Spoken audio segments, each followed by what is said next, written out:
ओम जगदाधार ओम जगदाधार सर्वाधिष्ठान धात्रे नमः।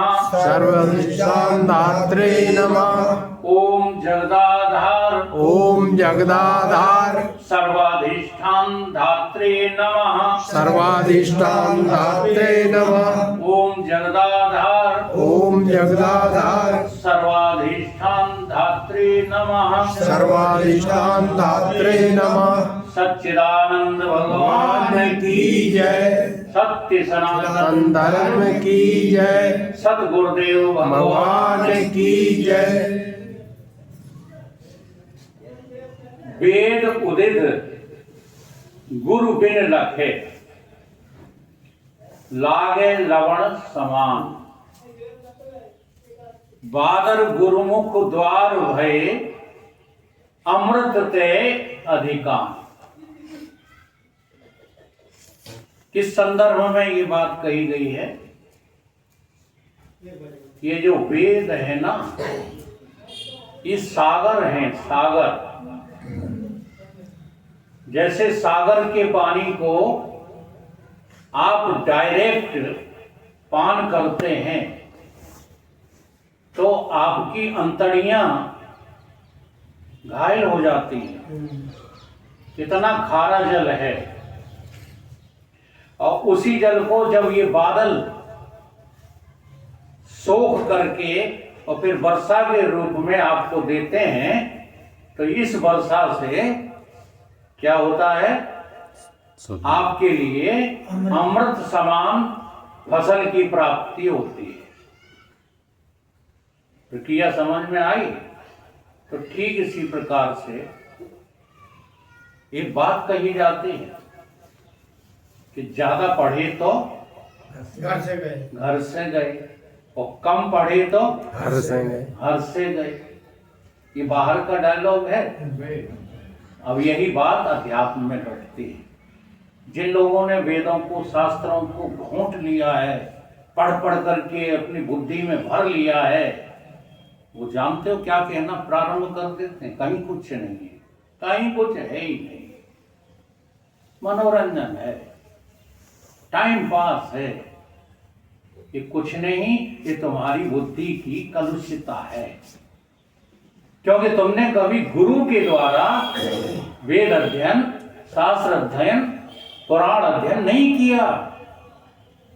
इसलिए तुमको ये सब कैसा लग रहा है? लवण समान आपको व्यर्थ लग रहा है। ये वेद, शास्त्र, पुराण आदि ये व्यर्थ नहीं है। इनके सारों को जो है समझना बिना सद्गुरुदेव की शरण के किसी को आज तक आया ही नहीं है। इसलिए शरण सतगुरु की जो जावे तो भटकना बंद हो जावे। इन्हीं वेद शास्त्रों से आपको लाभ कब मिलेगा? जब आप इनको सतगुरु की शरण में आकर के ध्यान पूर्वक पढ़ेंगे, समझेंगे, तब।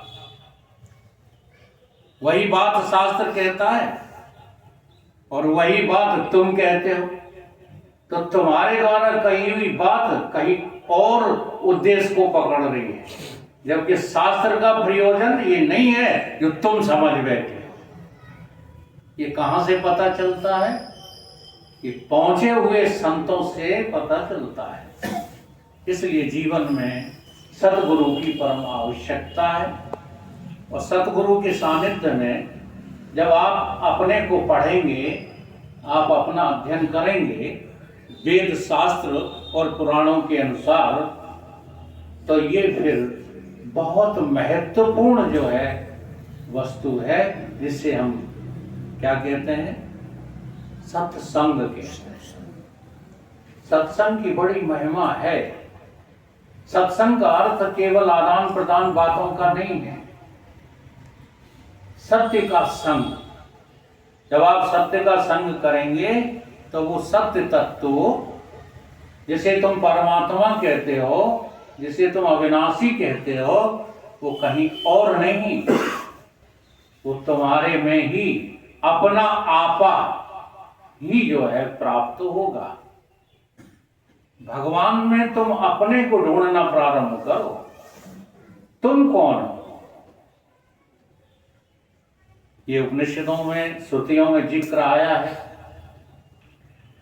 देखो, ईशावास्य उपनिषद में पहले ही सूत्र कह रहा है, ईशावास्य इदं सर्वम किंचित जगत्याम जगत तेन त्यक्तेन भुंजीता माग्रधा स्वजधन। ये जो कुछ भी है, क्या है? सब ब्रह्म है, सब ईश्वर है। अब देखो, उसने कह दिया, तुमने पढ़ लिया है, तुम्हारी अनुभूति हो गई कि सब ब्रह्म है। ईशावास्य इदं सर्वम, जो कुछ है वो सब क्या है? ईश्वर है। और रोजाना चौपाई भी आप बोलते रहते हो, सिया राम मैं सब जगत जानी। अच्छा, तुमने सारा जगत सिया राम में देख लिया, तो इसको समझने की आवश्यकता नहीं है, केवल रटने की आवश्यकता है। कैसे है सिया राम में? तो इसी का जो है एनालिसिस किया जाता है सत्संग में, इसी का विश्लेषण होता है, इसी के बारे में बातें समझी जाती हैं। कहाँ? सत्संग में। तो सबसे पहले आप अपनी मैं को ढूंढिए, जो मूल में है, जो शुद्ध में है, वो तो ब्रह्म है। इसमें शंका न करो। गुरु वाक्य में शंका मत करो। गुरु वाक्य में शंका करोगे तो आप जो है अपने तरीके से ढूंढना प्रारंभ करोगे। जैसे एक श्रुति की कहानी है कि एक बार ब्रह्मा जी के पास इंद्र और विरोचन राक्षस कुल का था और इंद्र देव कुल का था। ये दोनों ही गए। गुरु जी कौन थे? सदगुरु ब्रह्मा। तो इन दोनों को सदगुरु देव भगवान ने एक ही मंत्र दिया, तत्त्वमसि। क्या कहा उन्होंने? तुम ही ब्रह्म हो। विरोचन को भी कहा, इंद्र को भी कहा। अब देखो, अंतःकरण में भिन्नता होने के कारण इस शब्द का अर्थ दोनों लोगों ने पृथक पृथक लगाया। विरोचन ने कहा कि गुरुदेव, तुम्हारा वाक्य सिरोधार्य है, मैं ही ब्रह्म हूं। उन्होंने कहा ना, तू ही ब्रह्म है। तो उन्होंने कहा मैं ही ब्रह्म हूं। ये सोच करके उसने इस 3.5 हाथ के शरीर को ब्रह्म समझ लिया और कहा कि हमारे गुरुदेव ने हमें ब्रह्म बताया है।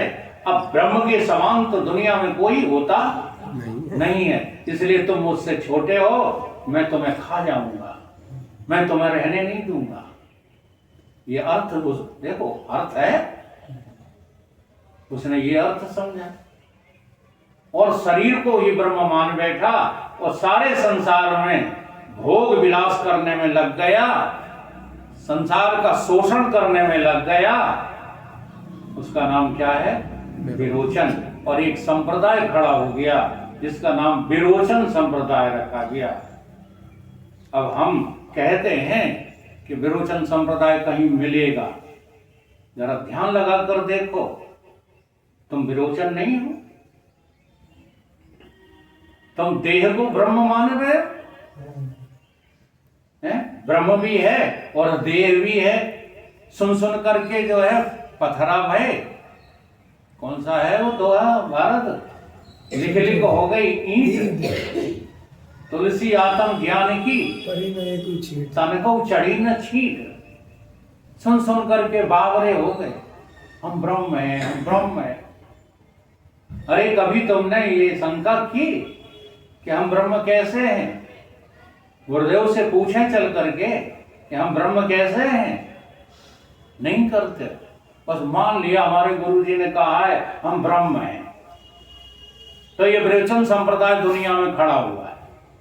भोगों में जो है दिलचस्पी है, ठीक है, धन अर्जित करने में दिलचस्पी है, महल महले बनाने में दिलचस्पी है, अपनी मान प्रतिष्ठा बढ़ाने में दिलचस्पी है। वो है कौन? ब्रह्म है।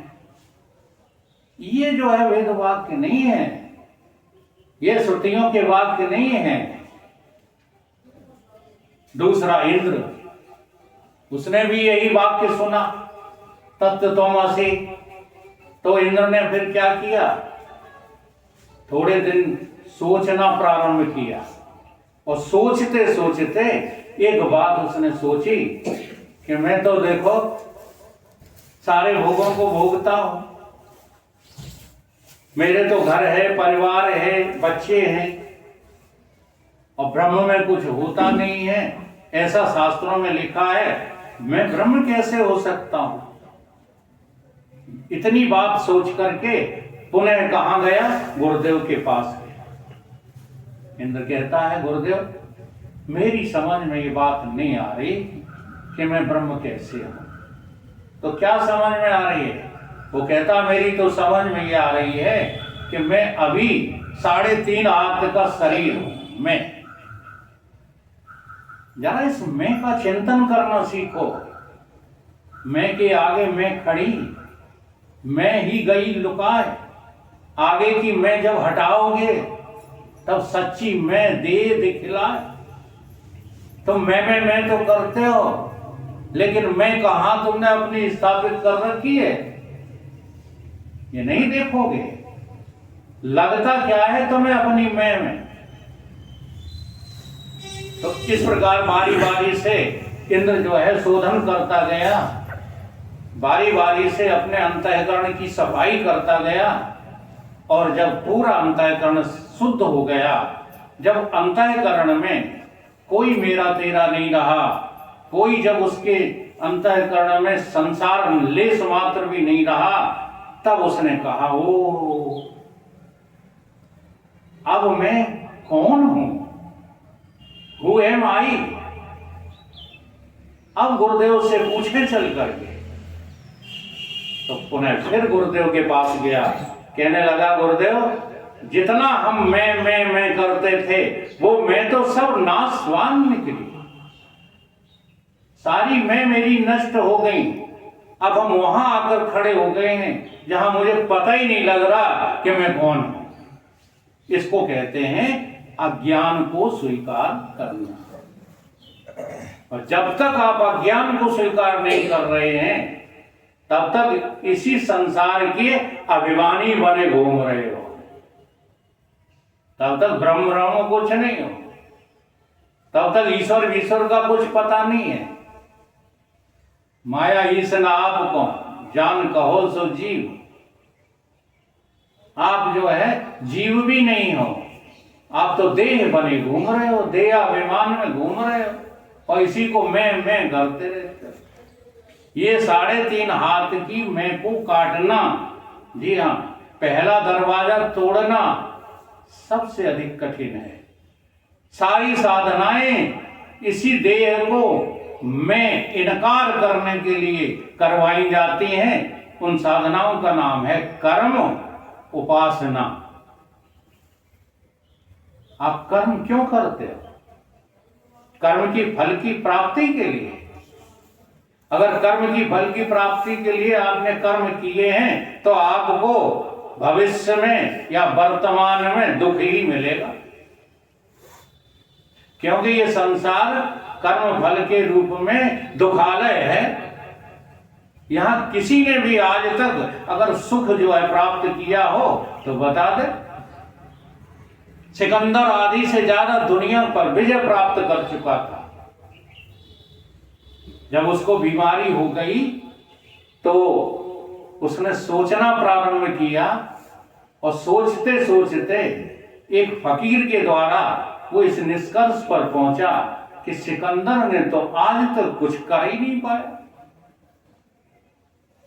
जी हाँ, जब उसकी बात समझ में आई तो उसने अपना ताज, अपना मुकुट, अपने हथियार फेंक दिए और जनता के सामने अपील की कि अब तो मैं मरने वाला हूं, थोड़े ही जो है दिन में वैद्य लोगों ने तो हाथ उठा दिए हैं, कोई मेरी रक्षा करने वाला नहीं है। तो सारे जो है हथियार फेंक करके एक बात स्वीकार की उसने जानते हो क्या कहा कि सिकंदर जब मरने लगे तो उसकी मरने पे आंसू बहाना नहीं।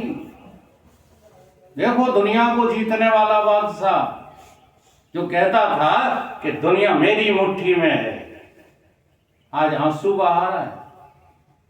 मेरे मरने के बाद मेरी इस जो है जिस्म को शरीर में दफनाने से पहले मेरे जिस्म के दफनाने के कब्र के ऊपर एक पत्थर गड़वा देना और उस पत्थर पर मोटे मोटे अक्षर में मेरा ये कथन स्टेटमेंट लिखवा देना। क्या स्टेटमेंट दिया उसने? सिकंदर जैसे दुनिया में हुए अनेकों ही वाली थे, और सिकंदर जब चला दुनिया से दोनों हाथ खाली। और हम और आप किस खेत की मूली? क्या है आपके पास? तो क्या करना है? इस शरीर के अभिमान के त्याग के लिए जो जो तुमने बाहर से समेट के अपना बना रखा है उसे पहले बांटना शुरू करो। हम नहीं कहते हैं, नहीं तो तुम ये कहोगे कि वकील साहब ऐसी बात करने लगे, हाँ, जिससे बिल्कुल हमारी तो शिक्षा लेकर हो जाएगी। नहीं, मैं ये नहीं कह रहा। शरीर के नाते, शरीर के जो है जो आपने अभी तक कर्तव्य निभाए उसके नाते जो शरीर के संबंधियों का हक है वो उन्हें सौंप दो। देख लो, प्राचीन काल में राजे महाराजाओं ने यही किया। सारी राज्य की व्यवस्था अपने पुत्रों को सौंप करके और चले गए कहाँ? चेतन ब्रह्म आत्मा परमात्मा की खोज में चले गए। का अर्थ क्या है? समय बर्बाद नहीं किया। हाँ, जिसको तुम अभी मनोरंजन कहते हो, जिसको तुम अभी क्या कहते हो, कुछ नहीं है। ये सत्संग वत्संग केवल बातें हैं, टाइम पास। ये टाइम पास नहीं है। सत्संग यदि करना है, कथाएं सुनना है, तो इन आचार्यों का मुंह पकड़ना शुरू करो कि जो तुम बात कह रहे हो वो मेरी समझ में क्यों नहीं आ रही। तुम यहां से गवाते हो, नचाते हो, ये करते हो, वो करते हो, ये देने के लिए हम चलो सब देने को तैयार हैं, तो मुझे भगवान से मिला सकते हो। अगर वो आचार्य मना कर दे तो उसकी कथाओं का उल्लंघन करो। आचार्य तो उसी को कहते हैं ना जो तुम्हें भगवान से मिलाने की विधियां जानता हो, समझा सकता हो। नहीं कहेगा आचार्य। केवल आचार्य का अपमान करने के लिए बातें मत कहना। नहीं, अपनी धौंस जमाने के लिए लोग कैसा करते हैं कि आचार्य की जो है सामने जाके खड़े हो गए, बताओ नहीं हम तुम्हें आचार्य नहीं मानते। दूसरे दिन आचार्य खड़े थे उपदेश देने के लिए कि आ रहा होगा, आज हम उसको एक जगह ले जाएंगे। हाँ, तो पता ही नहीं चले उनके कहाँ चले गए। जब पता लगाया आचार्य ने तो अपने घर के कामों में व्यस्त पाए गए। समझ रहे हम क्या कह रहे हैं? लगन लगाओ। तुम मनुष्य होने के नाते परमात्मा की खोज में लगन लगाओ। लगन लगी है अभी कहां? संसार के कार्यों में। ये परसेंटेज में मत बांटो कि 50% संसार के कार्य और 50% परमात्मा को खोज में लगा। नहीं, ये बात तो ज्ञानियों पर लागू होती है। जिसे ब्रह्मबोध प्राप्त हो जाता है उस पर यह बात लागू होती है कि सब में रहकर अलग रहना। तुम अभी सब में रह के अलग नहीं रह सकते। अभी तो सब कुछ तुमको त्यागना है, और जब तक सब कुछ नहीं त्यागोगे तब तक तुम इस देह के अभिमान को कैसे त्याग पाओगे? इसलिए शास्त्रों ने एक नियम दिया कि पहले ममता वाली मैं का त्याग कर, कि पहले अहिंसा वाली मैं का त्याग करोगे, ममता वाली। हाँ। तो ममता की मैं कहां अटकी हुई है? मैं पिता हूं, ठीक है, मैं ठाकुर हूं, मैं ब्राह्मण हूं, मैं इस पद प्रतिष्ठा वाला हूं, मैं ये हूं, मैं वो। यहां पर नहीं तुम्हारी अटकी मैं। तो पहले मैं की ममता तो मारो, मैं की ममता मार लो, फिर मैं की कर लो जांच। ये मैं तीनों से परे है, 3, 4 और 5। ये तुम्हारी जो मैं है जिसे तुम खोजना चाहते हो, ये 3 गुणों से, चतुष्ट अंतःकरण से और 5 तत्वों से अलग है। न तुम शरीर हो, न तुम अंतःकरण हो, न शरीर और अंतःकरण के कारण अज्ञान तुम्हारा स्वरूप है। ये सब मिथ्या है, इसके ऊपर चलना है। जब इसके ऊपर पहुंचोगे तब तुम ब्रह्म ही निकलोगे और तुम कुछ हो ही नहीं। अब यहां तक की अनुभूति तक हम जाना तो चाहते नहीं, केवल धौंस जमाना चाहते हैं कि देखो हमने 4 वेद, 6 शास्त्र, 18 पुराण। हाँ, तो ये फिर सही बात है, ये मनोरंजन ही फिर हो जाता है। वाक वैखरी शब्द झरी, शास्त्र व्याख्यान कौशलम, विद्युषा विद्युषम, आनंद भुक्तये नत मुक्तये। फिर हम ये आनंद, देखो कई किस्म के लोग आते हैं सत्संग में। कई लोग भागवत कथा में जाते हैं, अलग अलग किस्म के लोग हैं। कोई मनोरंजन के लिए आते हैं, तो अभी हाल कह दिया, मनोरंजन के अलावा क्या है? मनोरंजन नहीं है ये। कुछ लोग आते हैं कि हमको वकील साहब की तरह बोलना आ जाए, उससे भी कुछ बनने वाला नहीं। हाँ, बोलने की भी ट्रेनिंग जो है मिलती। बनेगा काहे से? जिस सिद्धांत में हम जी रहे हैं उस सिद्धांत में तुम जीने का प्रयत्न करो, तब तो बात जो है बनेगी। और नहीं बनेगी। थोड़ा सी वेदांत प्रक्रिया देखो, समझा दें। श्रुति में ये बात कही गई है कि ईश्वर ने पंचखान माने 5 ज्ञानेंद्रियां इस जगत को भोगने के लिए बना दी। आप आंख के द्वारा देखो, आपका मतलब क्या? केवल आंख है आप, केवल नाक है आप, केवल कान है आप, केवल हाथ है आप क्या है? ये पूरा का पूरा संघात आप ही है। और कोई एक चीज तो नहीं हम। तो देखो, आप इस शरीर के रोमे में व्याप्त हैं, नहीं है? बताओ, शरीर की, अभी हम बाहर की व्यापकता की बात नहीं कर रहे, अभी केवल शरीर में आप विचार करके देखो, आप पूरे शरीर में हो कि कहीं कहीं हो, कहीं कहीं नहीं हो? ध्यान दो। लेकिन देखते कहां से हो? नहीं, पूरे शरीर से देखते हो, आँख से, आंख के द्वारा देखते हो। ये भगवान की कारीगरी देखिए। हाँ, है तो आप पूरे शरीर में, लेकिन देखने का कार्य कहां से करते हो? आँखों, आंख से, है ना? सुनने का कार्य कहां से करते हो? कान से, कान से। चखने का काम कहां से करते हो? रसना से। सुगंध दुर्गंध कहां से लेते हो? घ्राण से। ठीक है, एक इंद्रिय ऐसी है जो तुम्हारे पूरे शरीर में है, उसका नाम क्या है? त्वक इंद्रिय, त्वचा। छूते तुम कहां से हो? जरा ध्यान दो।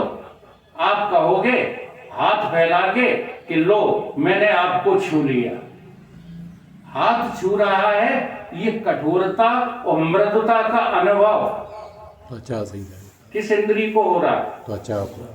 तो हाथ नहीं छूता है। त्वक इंद्री का काम है क्या? छूना और न छूना। इस तरह से ये 5 ज्ञानेंद्रियों के द्वारा हम हैं, हम ही व्यापक वाले हम इन ज्ञानेंद्रियों के द्वारा बाहर की चीजें ग्रहण करते हैं। इसमें सहयोगी कौन होता है? मन। जी हाँ, अगर मन के द्वारा आप इंद्रियों में आएंगे तभी इंद्रियों के द्वारा बाहर के विषय ग्रहण कर पाओगे। वो नहीं तो अनुभव करके देख लो। अगर मन तुम्हारा किसी और जगह है और इंद्रियां विषय में लगी हैं तो इंद्रियां ग्रहण नहीं कर पाती। कभी कभी सभी लोगों को होता है, मोटरसाइकिल चलाते चले जा रहे हैं और आपका ध्यान सीधा सत्संग स्थल पर लगा हुआ है कि देर हो गई, मुझे पहुंचना है, और रास्ते में हम स्वयं सत्संग सुनाने वाला मिल जाए और चिल्लाए भी, रोके भी, फिर भी तुम नहीं रुकते। क्यों? अरे मन आपका इंद्रियों के साथ, नेत्र इंद्रिय के साथ, कर्ण इंद्रिय के साथ था ही नहीं। मन तो अमुक स्थान पर लगा हुआ था। है सच्ची बात कि नहीं? तो आप मन के द्वारा इंद्रियों में आते हो, इंद्रियों के द्वारा विषय में जाते हो। ठीक है? और ये मन भी अपने आप में पूरा समर्थ नहीं है। तो मन जिससे जो है चैतन्य होता है, तुमने अपनी उस मैं को कभी अनुभव किया? जिससे मन चैतन्य होता है। मन के चैतन्य होने से इंद्रियां चैतन्य होती हैं और इंद्रियों के चैतन्य होने से ये विषय तुम्हें चेतन से भासने लगते हैं, इसलिए तुम उन्हें भोगने लगते हो। असल में तुम तो इन विषयों के केवल भोक्ता नहीं हो, इन विषयों के केवल कर्ता नहीं हो, तुम तो सर्वभोक्ता हो, सर्वकर्ता हो। केवल इंद्रियों और अंतःकरण से परे अपनी मैं की खोज करो, तुम ही निकलोगे, तुम्हारे अलावा और कोई नहीं निकलेगा। तो जैसा यहां पर मैं भोक्ता करता हूं, शायद सभी शरीरों में वही करता भोगता है, कोई और है। यह है समता का दर्शन, जिसको आरएसएस वाले एक शब्द देते हैं, समरसता। हाँ, शब्द ही देते हैं, क्षमा करें, पालन नहीं करते। समरसता कह करके एक बहुत बड़ा समुदाय तो खड़ा कर लिया, लेकिन समरसता का पता होता? जी हाँ, जब तुम उस सम तत्व पर पहुंचोगे ना, जिसकी वजह से मन, बुद्धि, चित्त, अहंकार और ये सब इंद्रियां आदि चैतन्य सी भासने लगती हैं, वही सम तत्व अपने प्रभु से बिछुड़ा हुआ है, उसी का नाम सच्चा जीव है। तो पहले जीवत्व को प्राप्त करो और जीवत्व की प्राप्ति पर ही तुमको इस बात की चिंता लग जाएगी कि संसार में मेरा कोई नहीं है, अब तो मैं अकेला रह गया, हे प्रभु तू कहाँ है? यहां से प्रारंभ होता है वेदांत। यहां से पहले जो है वेदांत कोई जानता नहीं है, क्योंकि वेदांत की जो विद्या है वो केवल जीव को जो है चाहिए, शरीरों को नहीं, इंद्रिय अभिमानियों को नहीं, अंतःकरण के अभिमानियों को नहीं, सारे अभिमान तज।